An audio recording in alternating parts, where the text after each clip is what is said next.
Hello বন্ধুরা, দেখো আবার চলে আসলাম মামা বেয়ার তোমাদের জন্য নতুন একটা লেসন নিয়ে। So let's do some English together. তোমরা যারা আজকে হয়তো কোনো কারণে প্রথমবারের মতো লগ ইন করছো বা আমাদের ভিডিওটা দেখছো, তারা জানবে যে এইখানে আমরা বাংলাদেশের বাংলা মিডিয়ামের ক্লাস 5 থেকে 8 স্ট্যান্ডার্ডের বাচ্চাদের উপযোগী কিছু ইংরেজি লেসন বা ইংলিশ লেসন দেই, যাতে করে মোস্টলি যারা বাংলা মিডিয়ামে পড়ে তাদের জন্য, যাতে করে তোমরা পড়ার বইয়ের বাইরে বাড়তি কিছু এক্সারসাইজের সুযোগ পাও। বাট প্ল্যাটফর্মটা অবশ্যই সবার জন্য ওপেন, যে কেউ স্টপ বাই করতে পারো, দেখে শেখার চেষ্টা করতে পারো। আমরা চেষ্টা করি লেসনগুলোকে ভেঙে ভেঙে দেওয়ার এবং প্রত্যেকটা লেসন একটা করে পার্টিকুলার টপিকে কথা বলার। তো ঠিক আছে, যদি এনজয় করে থাকো তাহলে প্লিজ ডু সাবস্ক্রাইব আর চোখ রাখবে, আমরা নতুন কিছু দেওয়ার চেষ্টা করব প্রতি সপ্তাহে। আচ্ছা, তো আমরা একটা সিরিজ করছিলাম ইউজফুল এভরিডে ইংলিশ।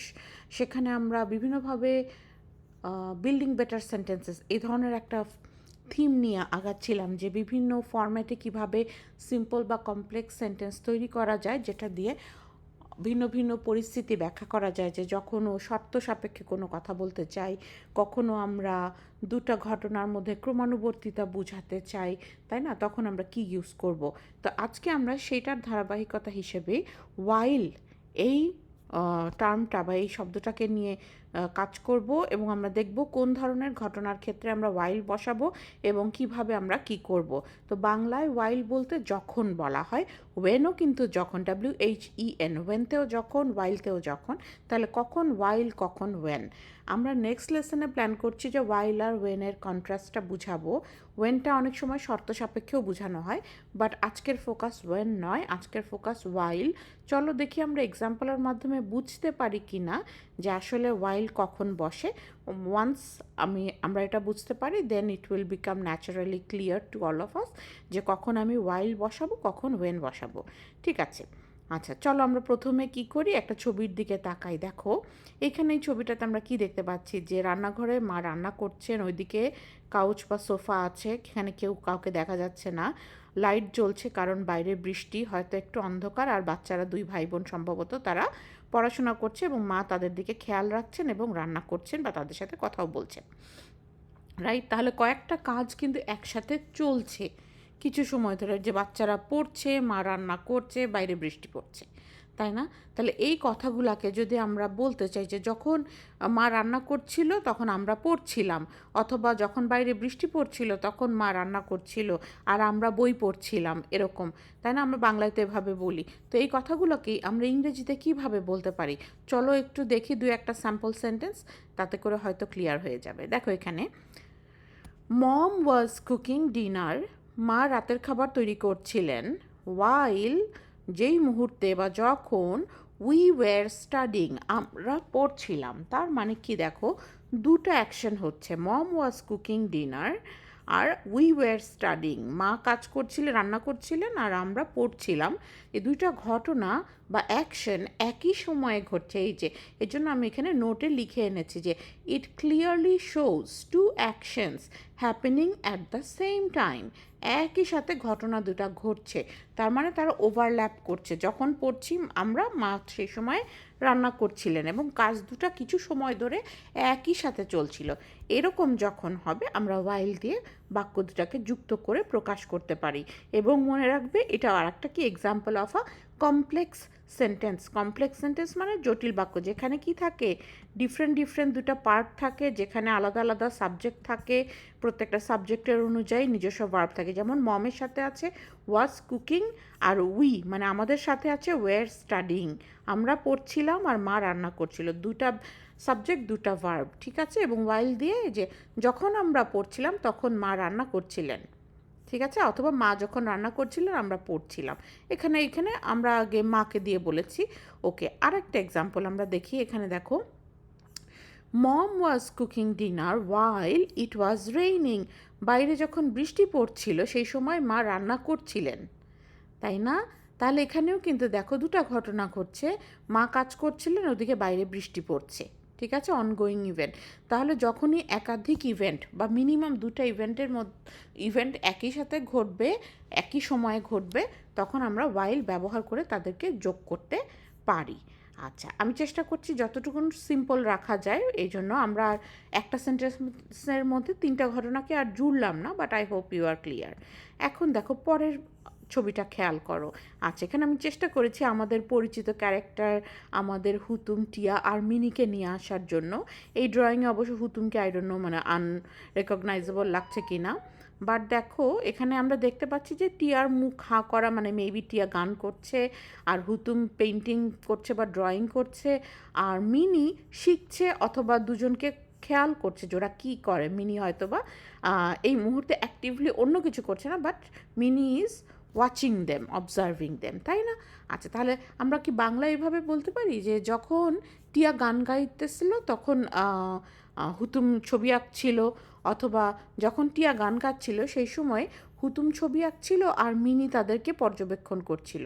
আমরা অফকোর্স বলতে পারি, কারণ এই সিনটা থেকে অ্যাটলিস্ট এতটুকু বোঝা যায় যে এই 3টা কাজ একই সাথে ঘটছে, একই সময়ে ঘটছে, অর্থাৎ টাইমের ওভারল্যাপ আছে। দেখো তাহলে আমরা দুটো স্যাম্পল সেন্টেন্স লিখেছি এখানে।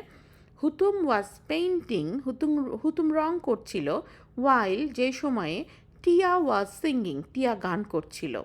আবার এখানে আমরা কিন্তু জানি কি যে ওয়াইল দিয়ে, অলদো দিয়ে এই ধরনের মানে প্যাটার্ন দিয়ে বাক্যগুলোকে আমরা শুরুও করতে পারি। এখানে দেখো পরের সেন্টেন্স 2 নম্বরে আমরা করেছি কি, আমরা বলেছি ওয়াইল টিয়া ওয়াজ সিঙ্গিং, টিয়া যখন গান গাইছিল।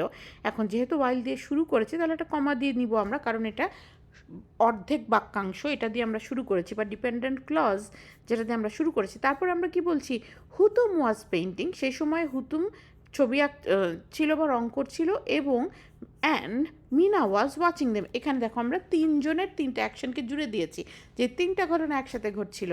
ওয়াইল টিয়া ওয়াজ সিঙ্গিং, যেই সময় টিয়া গান করছিল, হুতুম ওয়াজ পেইন্টিং, হুতুম রং করছিল, অ্যান্ড টিয়া ওয়াজ ওয়াচিং দেম, এবং মিনি ওয়াজ ওয়াচিং দেম, এবং মিনি তাদেরকে খেয়াল করছিল। দেখছো, তাহলে শুধু 2টা ঘটনাই হতে হবে তা কিন্তু না, 2-এর চেয়ে বেশি অ্যাক্টর অ্যাক্ট্রেস থাকতে পারে আমাদের কাজে, মানে আমরা যে ঘটনাটাকে ব্যাখ্যা করতে চাচ্ছি। এবং এখানে 3টা কাজ একসাথে ঘটছে, যেটাকে আমরা ওয়াইল দিয়ে জুড়া দিয়ে বলে দিয়েছি, যে হুতুম রং করছিল, মিনি তাদেরকে ওয়াচ করছিল বা দেখছিল, খেয়াল করছিল, আর টিয়া সেই সময় গান করছিল। 3টা ঘটনা একই সাথে ঘটছিল। ঠিক আছে, আমরা কিন্তু অন্যভাবে বলতে পারতাম যে ওয়াইল হুতুম was painting, Tia was singing, and Mini was watching them. No problem, এখানে কোনো অর্ডারের মানে হবে না যে হুতুমকে দিয়েই শুরু করতে হবে বা টিয়াকে দিয়ে শুরু করতে হবে। এই আর কি, তোমার যেভাবে খুশি বলতে পারো। আচ্ছা, এখানে আরেকটা এক্সাম্পল আমরা দেখি। দেখো তো ছবিতে কেমন মনে হচ্ছে, ছবিটা দেখে মনে হচ্ছে যে একটা ছোট বাচ্চা, সে কিনা বাড়ির কাজ বা হোমওয়ার্ক বা লেখাপড়া কিছু একটা করছে, আর তার কানে হেডফোন, মানে সে হয়তো বা গান শোনার চেষ্টা করছে। তার পোষা বিড়ালটা আবার ওই সময় কিন্তু ঘুমাচ্ছে। তো আমরা এখানে সিম্পল রাখার চেষ্টা করেছি। দেখো তো এখানে কি লিখে এনেছি, আই লিসন টু মিউজিক, আমি গান শুনেছিলাম, ওয়াইল ডুইং মাই হোমওয়ার্ক, আমার হোমওয়ার্ক কমপ্লিট করার সময়। যে হোমওয়ার্ক করার সময় হয়তো বা বোর লাগছিল, অনেক বড় লম্বা রচনা লিখতে হচ্ছিল, তাহলে আমি গান শুনতে শুনতে আমার বাড়ির কাজটা কমপ্লিট করছিলাম, তাই না? এটা হলো বাংলায় হলে আমরা তাই বলতাম। এখানে দেখো আই লিসন টু মিউজিক, আমি গান শুনেছিলাম, ওয়াইল যেই সময় ডুইং মাই হোমওয়ার্ক। এটা যেহেতু মানে কাজ 2টা হচ্ছে, listening to music and doing the homework, but কর্তা একজনই, সেজন্য আমরা কিন্তু সংক্ষিপ্ত ফর্ম দিয়ে পরের অংশটা ভার্বের সাথে আইএনজি যোগ করে বলেছি যে I listen to music while doing my homework, right? তাহলে কি হলো, যে সবসময় যে কন্টিনিউয়াস টেন্সেই থাকবে ঘটনা, ওয়াইল দিয়ে যোগ করার সময় তা নয়, তবে ওয়াইলের পরের অংশটায় দেখো কন্টিনিউয়াসের মতো চেহারা, কিন্তু ডু এর সাথে আইএনজি। হ্যাঁ, এটাকে যদি তুমি ভাবতে পারো যেটা একটা শর্ট ফর্ম, আমরা লম্বা করে লিখলে কি লিখতে পারতাম, I listen to music while I was doing my homework. এখানে আই ওয়াজটা আর লিখলাম না কেন, কারণ যেহেতু একবার বলেছি যে 2টা অংশের কর্তাই কিন্তু একজন, আমি, তাই না? I was listening to the music and at the same time I was doing my homework. তো এখানে তুমি এটাকে 2ভাবে বলতে পারো। একভাবে কি বলতে পারো, I listened to music while I was doing my homework, অথবা I listened to music while doing my homework। আবার কেউ যদি বলে I was listening to music while doing my homework, সেটাও কিন্তু সত্যি। যখন তুমি বলবে আই লিসেন টু মিউজিক, মানে তুমি শুনেছো এবং হোমওয়ার্কটা করেছো, মোস্ট প্রবাবলি কাজটা কমপ্লিট হয়ে গেছে। যখন তুমি এরকম পাস্ট টেন্সে বলে দিলে আই লিসেন টু মিউজিক, মানে গান শোনার কাজ শেষ, তার মানে গান শোনার সাথে সাথে যে কাজটা করছিলাম হোমওয়ার্কটা, সেটাও শেষ। দেখো এই একই ঘটনাকে আমি আরেকভাবে ঘুরিয়ে বলতে পারি, আই ফিনিশড মাই হোমওয়ার্ক, আমি আমার হোমওয়ার্ক শেষ করেছিলাম ওয়াইল লিসেনিং টু মিউজিক। হ্যাঁ, যে গান শুনতে শুনতে আমি আমার হোমওয়ার্কটা শেষ করে ফেলেছিলাম। ঠিক আছে, দুইটাই কিন্তু গ্রামাটিক্যালি সাউন্ড অ্যান্ড কারেক্ট, এবং দুটাই সঠিক বাক্য, তোমরা যেভাবে খুশি বলতে পারো। এখানে আমাদের জাস্ট লার্নিং লেসনটা কি, আমাদের লার্নিং লেসনটা হচ্ছে যদি দুটা কাজ একই সাথে ঘটে তখন আমরা ওয়াইল দিয়ে তাদেরকে যুক্ত করতে পারি, এবং ওয়াইল দিয়ে কখনো কন্টিনিউয়াস ফর্মেও আমরা রাখতে পারি টু অনগোয়িং অ্যাকশন, অথবা ওয়াইল দিয়ে শর্ট ফর্মেও আমরা রাখতে পারি, যে প্রথম অংশটা হয়তো বা পাস্ট সিম্পল পাস্ট টেন্স, পরের অংশটা ভার্বের সাথে আইএনজি যোগ করে দেয়, এবং সেটা সম্ভব যদি একজনই কর্তা ব্যক্তি থাকে। তাহলে আমাদের টেক অ্যাওয়ে লেসন কি, যখনই দুটো অ্যাকশন বা ততোধিক অ্যাকশন কী করবে, ওভারল্যাপ ইন টাইম, একই সময়ে ঘটবে, তাদের ঘটনা ঘটার সময়টা যখন একই হবে তখন আমরা তাদেরকে ওয়াইল দিয়ে যুক্ত করতে পারবো। তো ঠিক আছে, যাওয়ার আগে কি হোমওয়ার্ক দিয়ে যাব মামা বিয়ার তোমাদের, তোমরা করবে কি, এই যে বিড়ালটা, আমি যখন হোমওয়ার্ক করছিলাম আর গান শুনছিলাম তখন মিনি আমার বিড়াল ঘুমাচ্ছিল, অথবা বাইরে সুন্দর মৃদুমন্দ বাতাস বইছিল, জানালার পর্দা উঠছিল, এরকম কথাগুলো ওয়াইলের মাধ্যমে প্রকাশ করার চেষ্টা করবে। ইন্ডিপেন্ডেন্টলি 2-3টা এক্সাম্পল ওয়াইল দিয়ে লিখে দেখাবে কমেন্টে, তাহলে আমি জানবো যে তোমরা আমার লেসন ফলো করতে পেরেছো এবং নিজের মতো করে ওয়াইলকে অ্যাপ্লাই করা শিখেছো। ঠিক আছে, so I'll catch up with you soon, until then take care.